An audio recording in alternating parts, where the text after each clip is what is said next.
Saya Wike Revanaliza, NIM 2417075 akan melanjutkan penjelasan dari rekan saya sebelumnya. Di sini saya akan menjelaskan tentang definisi 3.1.3.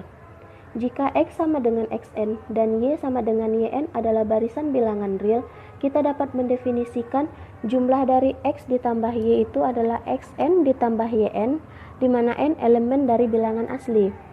Sedangkan selisih X dikurang Y sama dengan Xn dikurang Yn, di mana N adalah elemen dari bilangan asli. Dan hasil kali dari Xy adalah Xn Yn, di mana N adalah elemen dari bilangan asli.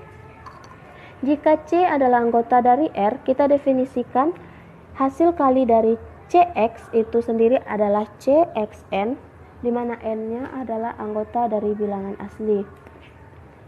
Akhirnya, bila Z sama dengan Zn suatu barisan dengan Zn itu tidak boleh sama dengan 0, maka hasil bagi X oleh Z adalah X dibagi Z sama dengan Xn dibagi Zn, di mana N adalah elemen dari bilangan asli. Kita masuk kepada contoh soal. X dan Y berturut-turut adalah barisan-barisan. X di mana X 2, 4, 6, 2n. Y 1/1, 1/2, 1/3 sampai dengan 1/n. Maka di sini kita mempunyai X ditambah Y, X dikurang Y, X dikali Y, 3 dikali X atau X dibagi Y. Kita catat bahwa jika Z menyatakan barisan, Z itu sendiri terdiri dari 0, 2, 0 sampai dengan 1 ditambah min 1/2.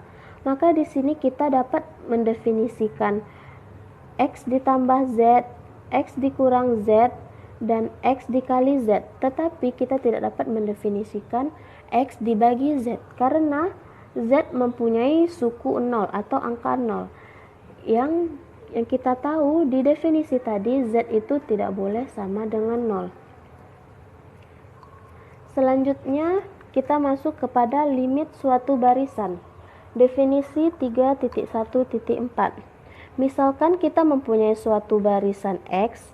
X itu dikatakan limit dari X atau bisa kita tulis dengan lim X sama dengan X kecil.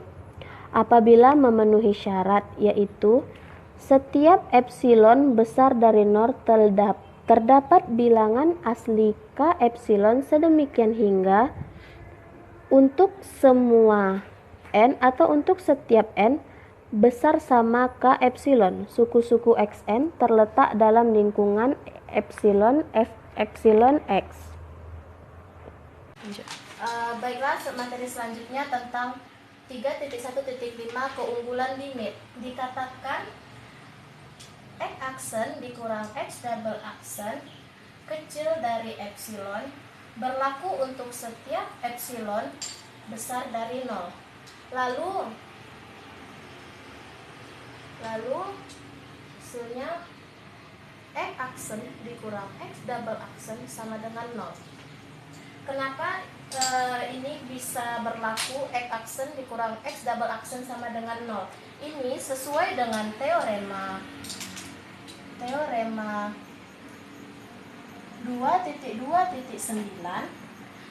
Jika anggota A elemen dari bilangan real sedemikian hingga 0 kecil sama dengan A kecil dari epsilon untuk setiap epsilon besar dari 0, maka didapat A-nya sama dengan 0.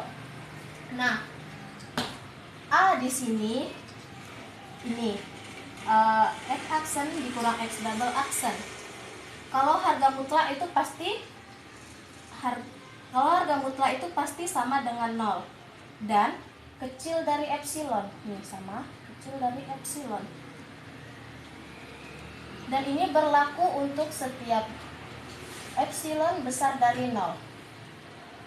Maka dari sini sehingga otomatis A ini boleh berlaku ke sini menjadi ini aksen dikurang X double aksen, sehingga akibatnya X aksen dikurang X aksen sama dengan X double aksen.